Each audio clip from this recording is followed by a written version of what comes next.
Warning, despite the subject matter at the focus of these videos, my reviews are not intended for viewers under the age of 13, so if you're not of age, turn off the video now.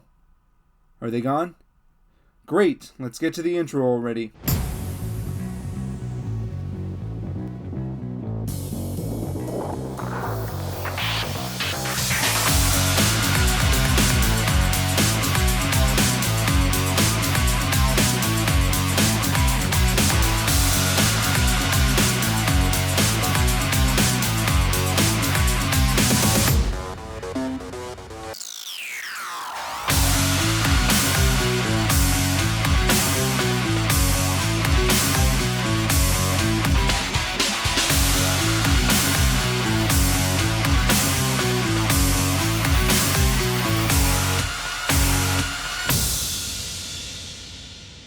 Previously on Power Rangers, Beast Morphers finally lived up to its potential. Nate and Zoe got to the point where they can hold hands in public without fear, and Devin found out that Evox has been using his dad's body since the start of the season. Yep, it was an eventful episode, and the only way to make it better is with a strong follow-up. I mentioned last time that this episode needs to focus on Devin, but we have the added wrinkle of what'll happen now that the Rangers have a way to track Evox. I was going to bring that up in my last review, but it's not clear if Evox was teleporting to the fortress or not. Either way, I'm pumped to see what happens next on this show, so let's look at Power Rangers Beast Morphers episode 32, The Evox Snare. The episode opens with the previously on segment that doesn't mention the tracker, and when we get to the first official scene, we see Commander Shaw issuing a state of emergency for Coral Harbor. However, she doesn't say that the mayor's been taken over by Evox, and instead just tells the town that Grid Battle Force is going to shut down all Morphex towers to check that the power source hasn't already been contaminated by the Evox virus. After the towers start getting drained, Nate demonstrates a plan to capture Evox. He says that with Evox pretending to be Mayor Daniels for so long, and because human DNA corrupts his virus, the big bad has become very dependent on Morphex to survive. With this knowledge, the Rangers plan to lure Evox out of hiding with Morphex so they can trap him with a hyper freeze arrow shot from the new Beast X Ultra Cannon. Zoe demonstrates the arrow by freezing a mannequin into a giant block of ice that's as hard as diamond. But Ben and Betty panicked because the mannequin was wearing their dad's wedding tuxedo, and when they try to break the block, Ben drills a hole underground that Betty falls into.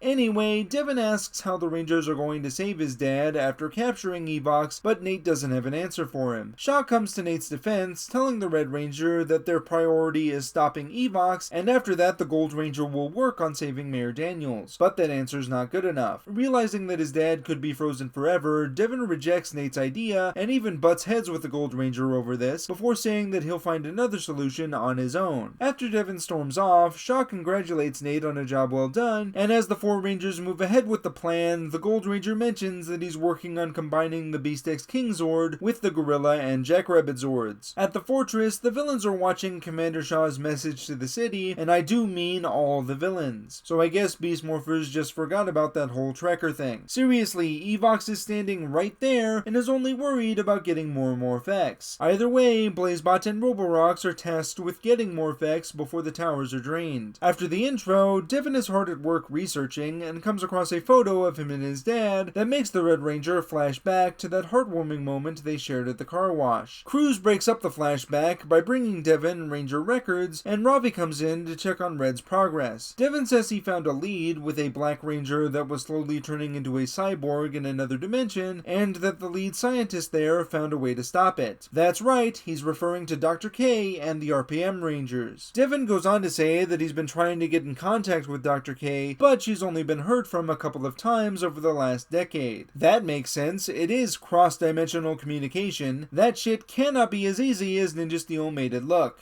Scott, your team says hi. Shaw then calls the Rangers to tell them the decoy truck has been sent out, and predictably it's stopped by a Robotron. Bulldozertron to be exact, which sounds like a Digimon evolution since we already had a Dozertron in this show. The Rangers morph into action to take on the Robotron, and during the fight, Gold and Silver break off to fight Blazebot, Roborox, and the Tronics that showed up to steal the truck. While that's going on, the main three activate Beast X mode to make quick work of the Robotron. And it wasn't even all three of them either, since Ravi left to go help Nate and can steal. However, when Ravi gets there, the generals have already made off with the truck, so Steel just blows the fucking thing to smithereens. Shaw shows up to tell the Rangers that GB was unable to drain one Morphex tower, but while the Rangers want to protect it, the commander says they should leave it unguarded so Evox will think it's drained like all the others. I would point out how dumb that is, especially since Scruzzle heard all of that while eavesdropping, but after the general teleports away, Zoe reveals that she was spying on him the whole time, meaning this was all part of the plan to trap Evox. Shaw then gets called about a Gigadrone that the Rangers were also waiting for, but what they weren't expecting was a trans-dimensional call from Dr. K. Ravi convinces his mom to let Devin leave so he can take that call, with Nate also leaving with Devin to get the freeze arrow ready. The three remaining Rangers call on the Beast X King, Gorilla, and Jackrabbit for the new Zord combination, and in a rare Sentai footage fuck-up, Devin is seen piloting the Beast X King, even though Steel jumped into it. Regardless, the Rangers form the new Megazord and finish out the Gigadrone easily. After the fight, we see Dr. K telling Devin that none of her tech will help him because what happened to Ranger Operator Series Black is very different than what's happening to Mayor Daniels. However, after Devin pleads with Dr. K, she tells him this.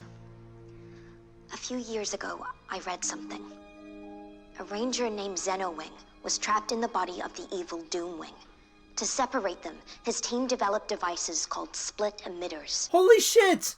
This show actually remembered something that happened in a previous season, and one they're gonna cross over with no less. Devin storms into the lab, where the other Rangers are getting ready to set Evox's trap, and Ravi wonders if Devin has another plan. The Red Ranger says maybe, and asks if Nate has these split emitters in his vault, since the Gold Ranger apparently collected a lot of Old Ranger tech to base on this team's weapons. Nate says these split emitters should be in the vault, but he's not sure what they do, which further makes me question how he got his hands on them in the first place. Commander Shaw calls to question why the Rangers haven't left yet, so they head out without Devin, but before they do, Nate gives the Red Ranger Morphex to charge the split emitters once he finds them. Devin enlists the help of Ben and Betty to find the split emitters in Nate's vault, and when they go in there, we see the Gold Ranger has quite the collection. In their search, Ben and Betty find Thundermax blasters, Mystic Morphers, and Cell Shift Morphers from the RPM universe. Neat. The trio soon find these split emitters, and Devin tells Ben and Betty to charge them with Morphex, which seems like a very important job for the usually reckless comic relief, but Devin's got a plan and he's sticking to it. We then cut to the other Rangers, who are staking out the Morphex tower, and Nate loads up the freeze arrow just as Evox arrives. When Evox steps into the target zone, Nate fires at him, but the big bad knew they were there and sends the arrow back at the team. Evox gloats about taking more Morphex, but Devin steps in, holding the villain at gunpoint. Evox, as you'd expect, plays dirty.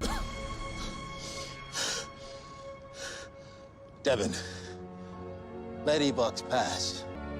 He needs Morphex to live. If you stop him from getting it, you'll destroy him and me.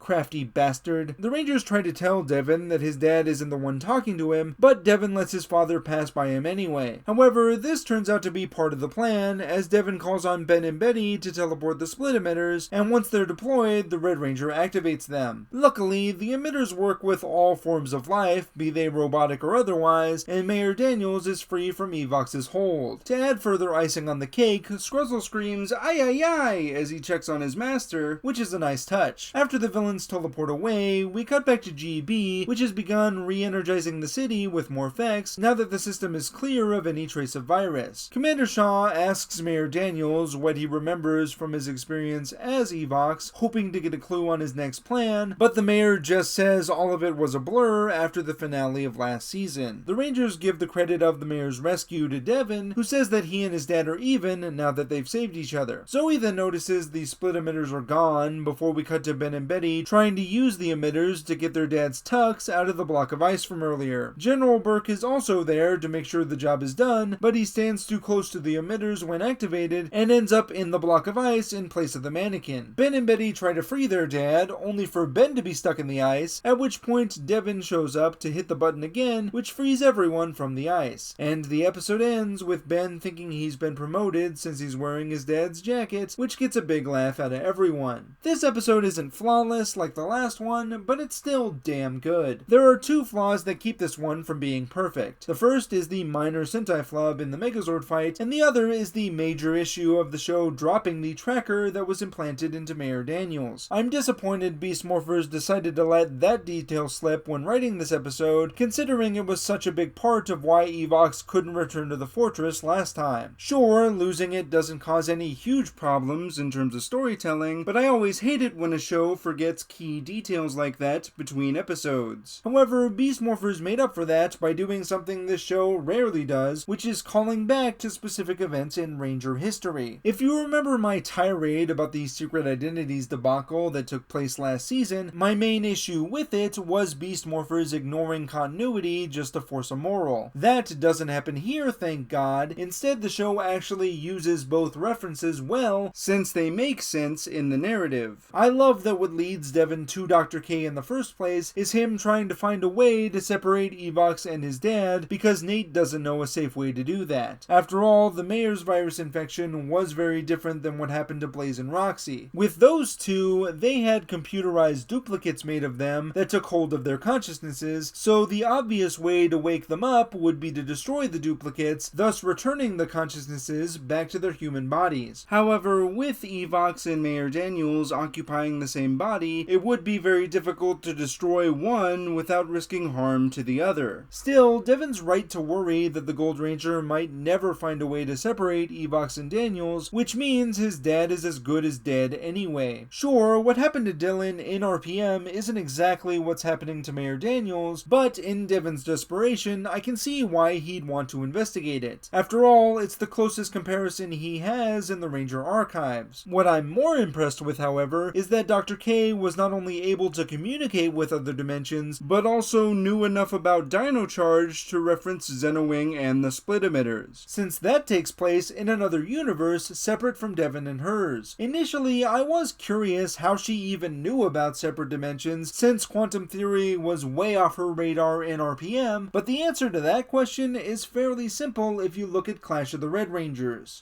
Scott, your team says hi. I hate that scene so much. Honestly, what I'm more concerned about is where Nate got the split emitters and cell shift morphers that are in his vault, since he would have had to go to other dimensions just to pick those up. And yes, I am saying that while under the assumption that Beast Morphers takes place in the main universe of Power Rangers, mostly because, based on Super Steel, there's already a group of veteran Rangers running around that would be willing to share tech, especially since Grid Battle Force is responsible for protecting the whole of the Morphin Grid. So I assume it's just easier to give Tommy Oliver or Wes Collins a call so they can get a whole bunch of weapons and tech, rather than jumping to another universe just to pick all that stuff up. Then again, we have seen how easy it is to hop between dimensions on this show, so we likely won't know what universe this season takes place in until Grid Connection. Overall, this is a great episode. Devon's emotional struggle really carries this as it should, and I love being able to put on my speculation hat and sink my teeth into the meat that was here. It'll be interesting to see what happens now that Evox is separated from Mayor Daniels and what the villain's next move will be, but I'm sure we'll find out very soon. This might not be a perfect episode, but I recommend it all the same.